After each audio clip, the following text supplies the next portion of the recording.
बहिणाबाईंचा जन्म गोदावरी नदीच्या उत्तरेस वेळगंगा नदीच्या काठी रंगारी देवगाव इथे शके 1551 झाला. त्यांच्या आईचं नाव जानकी आणि पित्याचं नाव औजी असं होतं. कुलकर्णी हे त्यांचं माहेरचं आडनाव.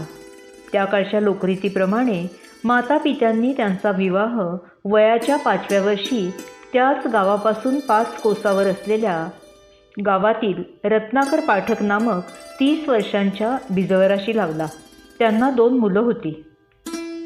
संत बहिणाबाई यांना लहानपणापासूनच परमार्थाची आणि भक्तीची ओढ होती.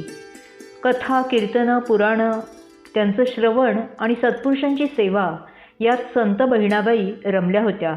पती आणि माहेरच्या माणसांसोबत त्यांनी अनेक तीर्थयात्रा केल्या. हळूहळू त्यांची संसारावरील आसक्ती कमी होऊन पारमार्थिक वृत्ती वाढत गेली. घरची गरिबी, शिक्षणाचा अभाव, तरीही वारकरी कुटुंबाच्या संस्कारातून आलेली समाधानी वृत्ती आणि पांडुरंगाची ओढ मनात होतीच. त्या पांडुरंगाचं अखंड नामस्मरण चालू असे.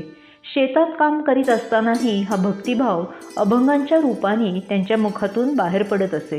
पुढे कोल्हापूरच्या वास्तव्यात जयराम स्वामी वडगावकर यांच्या कीर्तनाचा बहिणाबाईंच्या मनावर फार मोठा प्रभाव पडला. त्यांच्या कीर्तनात बहिणाबाईंनी संत तुकारामांचे अभंग ऐकले आणि त्या तुकामय झाल्या. त्या रोज तुकारामांचे अभंग म्हणू लागल्या. तुकारामांच्या दर्शनाचा ध्यास त्यांना लागला. तुकारामांना सद्गुरू करून घ्यावं अशी बहिणाबाईंची इच्छा होती. त्यांचा अनुग्रह आणि आशीर्वाद घ्यायचा होता म्हणून त्या रात्रंदिवस तुकोबांचे अभंग म्हणत त्यांचं ध्यान करू लागल्या. परंतु भेटीपूर्वीच तुकोबारायांचं वैकुंठ गमन झाल्यामुळे त्यांची प्रत्यक्ष भेट होऊ शकली नाही. बहिणाबाई सद्गुरूंच्या भेटीसाठी तळमळू लागल्या. त्यांची तळमळ आणि निष्ठा पाहून तुकोबारायांनी कार्तिक वद्य पंचमी शके 1569 रोजी स्वप्नात येऊन त्यांना साक्षात दर्शन आणि गुरुपदेश दिला. या घटनेचं वर्णन करताना त्या म्हणतात, बहुत अंतरी शोक आरंभिला, कामज विठ्ठला मोकलिले, त्रिविध तापाने तापले मी बहु, जाईना का जीव प्राण माझा, तव अकस्मात सातविया तिनी, नाम संकीर्तनी घोषयुक्त, तुकाराम रूपे येवोनी प्रत्यक्ष, म्हणे पूर्व पक्ष सांभाळीजे, नको करू चिंता असे मी तुझपाशी, घेई अमृताशी हातीचिया, गाय केले वत्स मुखी निघे धार, अमृत हे सार सेवी हेची, ठेवोनिया कर मस्तकी बोलिला, मंत्र सांगितला कर्णरंध्री, म्याही पायावरी ठेविले मस्तक, दिधले पुस्तक मंत्रगीता, कार्तिकात वद्य